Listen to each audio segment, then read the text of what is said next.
So students, today we are going to study about group 15 and 16. ठीक है, तो firstly हम चलते हैं ग्रुप 15 की तरफ. ग्रुप 15 क्या है? Nitrogen family. Okay, nitrogen family क्यों? नाइट्रोजन टॉप पे है. Nitrogen is the head of the family, ये मान के चलो आप. और इसकी इलेक्ट्रॉनिक कन्फिग्रेशन क्या होती है? किसकी? ग्रुप 15 वालों की. NS2 NP3. मैंने गलती से कंप्लीटली लिख दिया है, लेकिन कंप्लीटली नहीं आएगा, हाफ फील्ड आएगा. ठीक है, हाफ है. 6 इलेक्ट्रॉन होने चाहिए पी ऑर्बिटल में, यहां पर है 3, तो यानी कि हाफ फील्ड हो गया. तो हाफ फील्ड होने की वजह से ये एक्स्ट्रा स्टेबल हो जाते हैं. ठीक ठीक है. और नाइट्रोजन, डाई नाइट्रोजन जो है वो गैस जो है 78% होती है किसका? एटमोस्फेयर का. ओके. अब हम देखते हैं ग्रुप में डाउन द ग्रुप जाने पर साइज का तो इंक्रीज करता. Why? Because of increase in number of shells. और आयनाइजेशन एंथैल्पी जो है वो डिक्रीज करती है. वाई? क्योंकि साइज की इनवर्सली प्रोपोर्शन है. डेंसिटी इंक्रीज करती है, इलेक्ट्रोनेगेटिविटी डिक्रीज करती है, मेटेलिक कैरेक्टर इंक्रीज करता है. ये पी ब्लॉक का बेसिक है कि down the group metallic character increase करेगा ही. और बॉइलिंग पॉइंट जो है वो इंक्रीज करता है. मेल्टिंग पॉइंट के केस में देखो क्या होता है कि नाइट्रोजन से लेके आर्सेनिक तक जो है मेल्टिंग पॉइंट इंक्रीज करता है और फिर डिक्रीज करने लग पड़ता है. ओके, तो ऑर्डर आपसे पूछा जा सकता है इन सब चीजों का. अब यहां पर देखो ग्रुप 15 जो एलिमेंट, ग्रुप 15 के जो एलिमेंट हैं नाइट्रोजन फैमिली वाले, उनकी आयनाइजेशन एंथैल्पी जो है ग्रुप 14 वालों से ज्यादा होती है. ओके.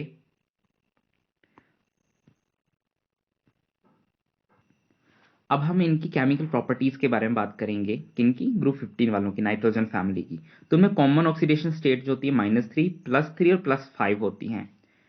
और nitrogen is restricted to a maximum covalency of 4. Why? Because absence of d orbital. कभी भी कोवेलेंसी जो है रेस्ट्रिक्ट इसीलिए होती है कि उसकी जो है उसमें जो है उस एलिमेंट में डी ऑर्बिटल की एब्सेंस हो जाती है. यही है हर पी ब्लॉक के हर टॉप मोस्ट एलिमेंट के बारे में यही चीज है कि उसकी कोवेलेंसी क्यों नहीं एक्सीड करती है. उसका रीजन यही होता है कि उसमें डी ऑर्बिटल की एब्सेंस होती है. यहाँ पे मैंने नहीं लिखा क्योंकि ये बहुत बार बता चुका हूं मैं. ठीक है. अब हम बात करते हैं रिएक्शन विद हाइड्रोजन. हाइड्रोजन के साथ ये एलिमेंट ई कौन सा है? नाइट्रोजन फैमिली वाला एलिमेंट है. हाइड्रोजन के साथ रिएक्ट करते हैं तो हलाइड नहीं, हाइड्राइड बनते हैं. और इन हाइड्राइड्स की डाउन द ग्रुप जाने पे स्टेबिलिटी जो है वो डिक्रीज कर जाती है और रिड्यूसिंग कैरेक्टर जो है वो इंक्रीज कर जाता है. और बेसिसिटी ऑर्डर इनका ये आता है. ठीक है, इस तरफ को बेसिसिटी जो है वो डिक्रीज कर रही होती है. ओके. अब हम रिएक्शन विद हेलोजेंस, हेलोजेंस के साथ कैसे रिएक्ट करते हैं ये ले लिया. 15 ग्रुप 15 का एलिमेंट, इसकी हेलोजन के साथ रिएक्शन करवा दिया तो या तो ट्राई हेलाइड्स बनेंगे या पेंट हेलाइड्स. ट्राई हेलाइड जिसमें 3 हेलोजन एटम्स लगे होंगे, पेंट हेलाइड में 5 लगे होंगे. पेंट हेलाइड्स होते हैं ज्यादा कोवलेंट होते हैं ट्राई हेलाइड्स के कंपैरेटिवली, ये वाले ज्यादा कोवलेंट हो जाते हैं. और सभी ट्राई हेलाइड स्टेबल होते हैं, यानी कि NF3 आ गया, PF3 आ गया, वगैरह वगैरह. लेकिन बाकी के केस में क्या है, PCl3 या PBr3 वो सारे स्टेबल होंगे, लेकिन नाइट्रोजन के केस में सिर्फ NF3 ही स्टेबल है. ये एक्सेप्शन है और यहां से ही क्वेश्चन आपसे पूछा जा सकता है. अब रिएक्शन विद ऑक्सीजन के बारे में बात करते हैं. जैसे इस एलिमेंट का ऑक्सीजन के साथ रिएक्शन करवाते हैं तो E2O3 और E2O5 टाइप के जो है क्या बनते हैं? ऑक्साइड्स बनते हैं. और ये एसिडिक होते हैं. वाई? बिकॉज नॉन मेटल के ही ऑक्साइड्स है ना ये बेसिकली. तो oxide in higher oxidation state is more acidic then that of lower oxidation state. अब देखना है कि जैसे कोई 2 ऑक्साइड्स दिए होंगे, जिस तो वहां पर हमें कैसे पता करना है कौन ज्यादा एसिडिक है? हमें उस एलिमेंट की जो है ऑक्सीडेशन स्टेट पता करनी है, जिसकी ज्यादा होगी वो ज्यादा एसिडिक होगा. और डाउन द ग्रुप जाने पर एसिडिक कैरेक्टर डिक्रीज करता है. क्यों? क्योंकि डाउन द ग्रुप जाने पर वो मेटेलिक कैरेक्टर शो करना शुरू कर देते हैं. और मेटल के ऑक्साइड्स तो हम जानते हैं कि क्या होते हैं? बेसिक होते हैं, अल्कलीन होते हैं. रिएक्शन विद मेटल्स, मेटल्स के साथ अगर ग्रुप 15 के एलिमेंट्स का रिएक्शन करवाओ तो एक बाइनरी कंपाउंड्स बना देते हैं जिनमें इन एलिमेंट्स की -3 ऑक्सीडेशन स्टेट आती है. तभी ये -3 ऑक्सीडेशन स्टेट शो करते हैं जब इनका मेटल के साथ रिएक्शन किया जाता है. ये एग्जांपल आ गए CA3N2, CA3P2. तो यहाँ देख रहे हैं नाइट्रोजन और फॉस्फोरस की जो है वो -3 ही ऑक्सीडेशन स्टेट होगी. अगर आपको ऑक्सीडेशन स्टेट कैलकुलेट करना आता है देन फाइन, नहीं तो फिजिकल केमिस्ट्री में है, केमिस्ट्री में, sorry for the wrong pronunciation, chemistry में, फिजिकल केमिस्ट्री में आप पता कर लेना कि कैसे हम किसी एलिमेंट की जो है ऑक्सीडेशन स्टेट पता करते हैं। अब एक इंपॉर्टेंट कंपाउंड है डाइनाइट्रोजन, जिसे नाइट्रोजन गैस भी बोलते हैं। ठीक है, इसकी प्रिपरेशन कैसे होती है? ये वाला कंपाउंड लेते हैं NH4Cl, NaNO2 के साथ रिएक्ट करते हैं, ये नाइट्रेट सोडियम नाइट्रेट है। तो नाइट्रोजन गैस निकलती है, साथ में पानी निकलता है और साथ में नमक निकलता है। तो नाइट्रोजन गैस को ऐसे प्रिपेयर किया जाता है। और क्या किया जाता है? अजाइड्स लिए जाते हैं, उनको हीट किया जाता है। सॉरी, यहाँ पे हीट लगेगी। अब बेरियम अजाइड लिया। अजाइड क्या होता है? जब N3 मॉलिक्यूल अटैच होते हैं, तो बेरियम अजाइड, तो यहाँ पे N3 मॉलिक्यूल अटैच है, तो बेरियम अजाइड को जब हीट किया तो बेरियम और डाइनाइट्रोजन निकला। ठीक है, तो डाइनाइट्रोजन हमको मिल गया। अब सोडियम अजाइड लिया, तो उसको हीट किया, तो हमें नाइट्रोजन सोडियम तो मिला ही और साथ में डाइनाइट्रोजन भी मिल गया। अब हम डाइनाइट्रोजन की जो है प्रॉपर्टीज के बारे में बात करते हैं कि ये बेरंग, नॉन टॉक्सिक, मतलब जहरीली नहीं होती हैं, ऑर्डरलेस, इनकी कोई गंध नहीं होती, टेस्टलेस, कोई स्वाद नहीं होता, ये इस तरह की गैस होती है। कौन? डाइनाइट्रोजन। अब हम बात करते हैं हैबर प्रोसेस। इसी की प्रॉपर्टीज में है कि हैबर प्रोसेस में भी नाइट्रोजन यूज होती है। देखो, डाइनाइट्रोजन और H2 लेते हैं तो अमोनिया बन जाता है। आई थिंक यहाँ पे ना आयरन का वो लेते हैं कैटलिस्ट, तो अमोनिया गैस बन जाती है। तो Haber process is known for the preparation of ammonia, manufacture of ammonia. अब यहां पर देखो, N2 और O2 का रिएक्शन किया तो NO बन गया, नाइट्रिक ऑक्साइड बन गया। ठीक है, और ये हाई टेम्परेचर पर ही होता है, हीटिंग करके। ओके, अब इसके यूजेस के बारे में बात कर लेते हैं कि क्या क्या यूजेस हैं डाइनाइट्रोजन के। तो अमोनिया की मैन्युफैक्चर में, ताकि हम इनर्ट एटमॉस्फेयर को क्रिएट कर सके, उसमें डाइनाइट्रोजन का यूज होता है। एग्जांपल देखो कि आयरन और स्टील इंडस्ट्री में रिएक्टिव केमिकल्स के लिए एज ए इनर्ट डाइल्यूएंट जो है डाइनाइट्रोजन काम करता है। और डाइनाइट्रोजन का एज ए रेफ्रिजरेंट भी यूज किया जाता है, जब प्रिजर्व करके रखना होता है हमको बायोलॉजिकल मटेरियल्स को, फूड को। ठीक है, और क्रायो सर्जरी में भी यूज होता है। फूड के केस में तो आपको पता होगा कि जो चिप्स के पैकेट होते हैं, ठीक है, वो ना फूले फूले से होते हैं, उनमें हवा भरी होती है। वो कौन सी गैस होती है? डाइनाइट्रोजन। वो क्यों भरी होती है? ताकि जो खाने की चीजें, जो चिप्स कुरकुरे हैं, उनकी रेंसिडिटी को वो प्रिवेंट कर सके। कौन? Dinitrogen gas. इसलिए उसको वहां पे फिल किया जाता है। अब एक और इंपॉर्टेंट कंपाउंड है, वो है अमोनिया, NH3। इसकी प्रिपरेशन हैबर प्रोसेस से होती है, जो हम पीछे पढ़ चुके हैं। ठीक है, इसका रिएक्शन देखो, NH4Cl प्लस CaOH2, अमोनिया मिला, वाटर मॉलिक्यूल मिला और CaCl2 मिल गया हमको साथ में। थोड़ा जूम इन करता हूं यार। और इसके अमोनिया के यूजेस क्या हैं कि ये नाइट्रोजीनियस फर्टिलाइजर्स को प्रोड्यूस करने में यूज होता है, जैसे कि यूरिया आगे। और लिक्विड अमोनिया जो है एज ए रेफ्रिजरेंट भी यूज किया जाता है। ओके, तो अब हम जो है ये ऑक्साइड्स जो हैं उनके लिए एक ट्रिक का यूज करेंगे। ऑक्साइड्स जब भी हमें बनाने होंगे, उनसे जुड़ा कोई क्वेश्चन आएगा। तो ट्रिक क्या है कि हर एलिमेंट का जो है, कोई मान लो ये एलिमेंट है, इसकी एक मैक्सिमम ऑक्सीडेशन स्टेट आती है, जो ग्रुप 15 वाले होते हैं इनकी +5 आती है। और हमें कोई कंपाउंड दिया होता है, जैसे N2O4, E2O4, N2O4 दिया हुआ है यहां पे। तो अगर हम इसकी ऑक्सीडेशन स्टेट कैलकुलेट करें तो वो आएगी +4। ठीक है, अगर +4 ऑक्सीडेशन स्टेट आ रही है, जो कि +5 से कम है, मैक्सिमम वाली से कम है। यहां पे देखो, अगर बोला कैलकुलेटेड ज्यादा आती है मैक्सिमम से, तो मतलब दो एलिमेंट्स के बीच में जो है 2 ऑक्सीजन लगेंगे। अगर इक्वल आती है तो 1 ऑक्सीजन लगेगा 2 एलिमेंट्स के बीच में। और अगर कम आती है कैलकुलेटेड ऑक्सीडेशन स्टेट, तो दोनों एलिमेंट्स के बीच में एक बॉन्ड आएगा। अब N2O4 के केस में देख लो, क्या देखना है? N2O4 के केस में +4 आ रही है ऑक्सीडेशन स्टेट, जो हम कैलकुलेट कर रहे हैं, और मैक्सिमम तो +5 होती है। तो +4 तो छोटे हैं, मतलब कैलकुलेटेड कम आ रही है और मैक्सिमम ज्यादा आ रही है, यानी कि ये वाला केस आ रहा है, दिस लास्ट केस। तो 2 नाइट्रोजन के बीच में बॉन्ड होना चाहिए, 2 नाइट्रोजन के बीच में बॉन्ड होना चाहिए, और 4 ऑक्सीजन होने चाहिए। तो एक ये आ गया, एक ये आ गया, एक ये आ गया एंड एक ये आ गया। अब वैलेंसी को पूरी करने के लिए एक बॉन्ड यहां बनाए और 2 यहां बनाए, तो 1 2 3 4 5 6 7 8 इलेक्ट्रॉन्स फिल हो गए, ऑक्टेट कंप्लीट हो गया। सेम इस केस में भी होगा। तो इस तरह से ये स्ट्रक्चर बन जाता है। तो स्ट्रक्चर वगैरह फाइंड आउट करने के लिए ये ट्रिक होती है। ओके, अब एक और इंपॉर्टेंट कंपाउंड है नाइट्रिक एसिड, जिसको हम HNO3 करके लिखते हैं। इसकी प्रिपरेशन कैसे होती है, NO प्लस O2, NO2 बन गया, ये याद रखना एक रिएक्शन।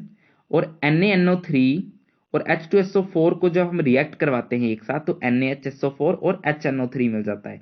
ये इसकी प्रिपरेशन है। आई डोंट नो मैंने ये रिएक्शन क्यों लिखा है, बट या इतना मुझे पता है कि ये इंपॉर्टेंट है। अब देखो ये आ गया इसका स्ट्रक्चर, किसका, HNO3 का। ओके, अब हम एलोट्रोपिक फॉर्म्स ऑफ फॉस्फोरस पढ़ेंगे, फॉस्फोरस की एलोट्रोपिक फॉर्म्स के बारे में पढ़ेंगे। तो सबसे पहले हम आ जाते हैं व्हाइट फॉस्फोरस की तरफ। ओके, तो व्हाइट फॉस्फोरस का एक पतंग की तरह स्ट्रक्चर होता है। ठीक है, पतंग की तरह स्ट्रक्चर होता है जिसमें 1 2 3 4 फोस्फोरस, इसका फॉर्मूला भी होता है, P4 होता है। 4 फोस्फोरस लगे होते हैं, पतंग की तरह होता है और इक्विलेटर ट्राइंगल होता है, यानी कि 60 डिग्री उनके बीच में एंगल होता है हर दो बॉन्ड्स के बीच में, यहां पर भी, यहां पर भी, यहां पर भी।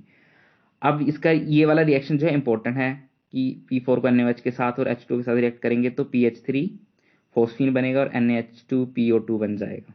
ठीक है, अब हम चलते हैं रेड फॉस्फोरस की तरफ, ये भी काफी इंपॉर्टेंट है।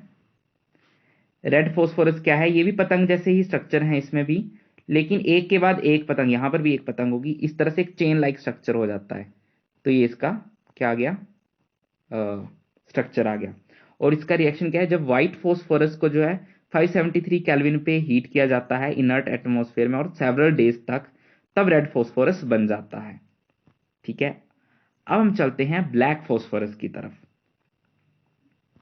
ओके, एक मिनट जूम करने दो। हाँ, तो ब्लैक फॉस्फोरस की 2 काइंड्स होती हैं, alpha black and beta black. तो अल्फा ब्लैक कैसे प्रिपेयर किया जाता है, जब रेड फॉस्फोरस को जो है सील ट्यूब के अंदर हीट किया जाता है।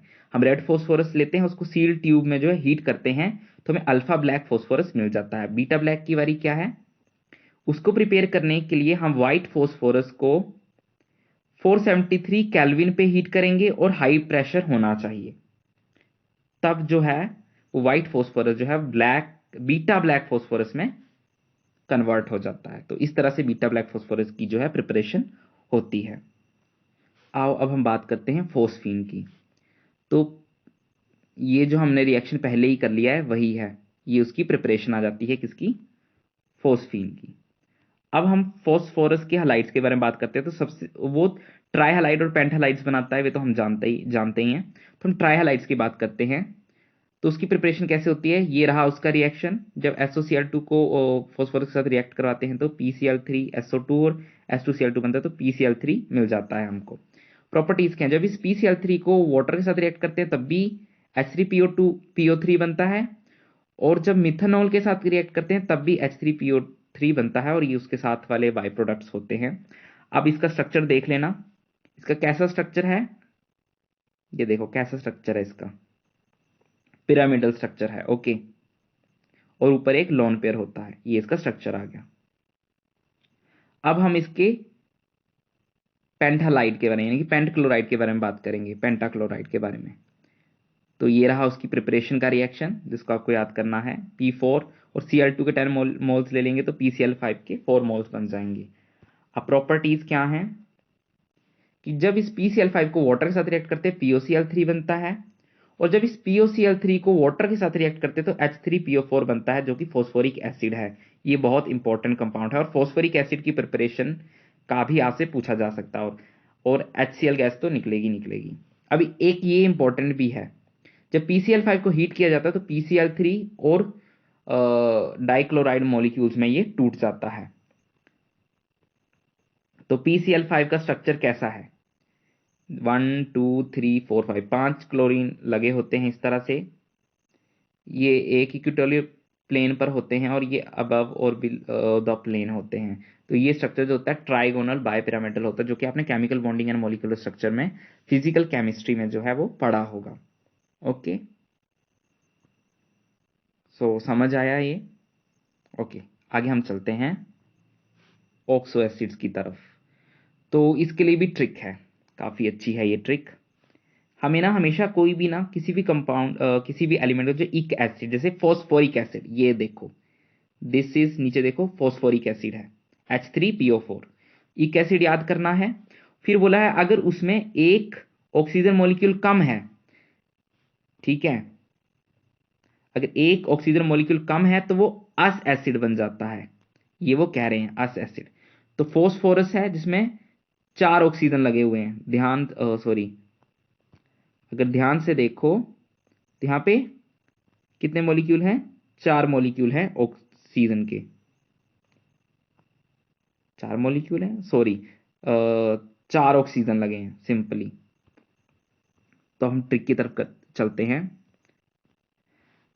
तो जैसे ही तीन तीन ऑक्सीजन लग गए, एक ऑक्सीजन जो है वो रिमूव हो गया, तो ये H3PO3 बन गया।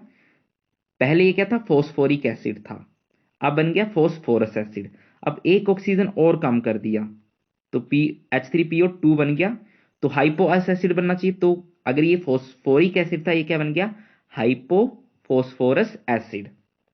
अब पर इक में देखो एक ऑक्सीजन ऐड कर देते, 4 ऑक्सीजन थे अब 5 हो गए, तो इसको पर इक एसिड बोला जाना चाहिए, तो इसको क्या बोले जाएंगे, पर फॉस्फोरिक एसिड।